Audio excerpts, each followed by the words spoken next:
Op 4 juni was er een keramiekexpositie in Oostrum. Het draaide allemaal om het thema beweging.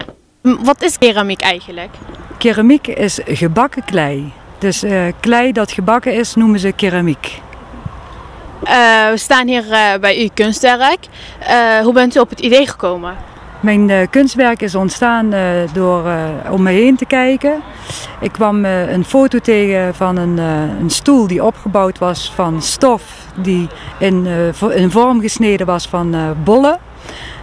Dat gaf mij inspiratie tot het maken van dit werkstuk. Ik ben eigenlijk begonnen met het opbouwen van bollen. Het zijn allemaal holle vormen die op elkaar gestapeld zijn.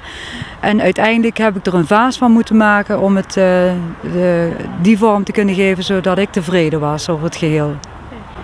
We zijn een groep van 8 personages. We hebben elkaar leren kennen doordat we bij Annemiek Kolen terechtkwamen. En dat werd een gezellig clubje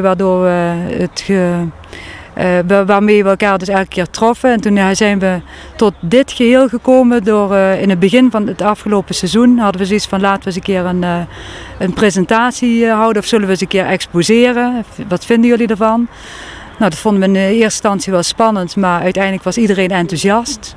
Toen hadden we zoiets van, we moeten dan wel een expositie houden rondom een bepaald onderwerp. Want dat leek dan om het een beetje speciale aandacht te geven. Toen hebben we eigenlijk allemaal onderwerpen aangedragen. En degene die de meeste turfjes kreeg, zeg maar, hebben we gekozen. En rondom dat onderwerp zijn we gaan kleien. En dat is het onderwerp beweging geworden. Dat heeft u misschien gezien al. Dat hebben we vormgegeven in het pad.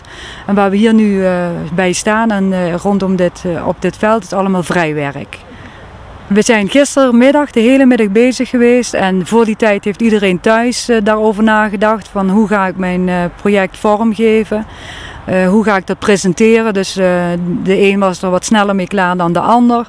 En toen zijn ze gistermiddag dit gaan opbouwen. En vanochtend hebben we het eigenlijk nog de finishing touch gegeven. En zodoende dat dit nu een geheel is geworden. Toen ik hier achter kwam, toen dacht ik wat verrassend allemaal. Want ik vind het in de expositie, als je vaker naar exposities gaat, dan zie je toch vaak een beetje dezelfde werken allemaal. En dit vind ik heel verschillend. En ook zitten er echt werken bij die heel kunstzinnig zijn.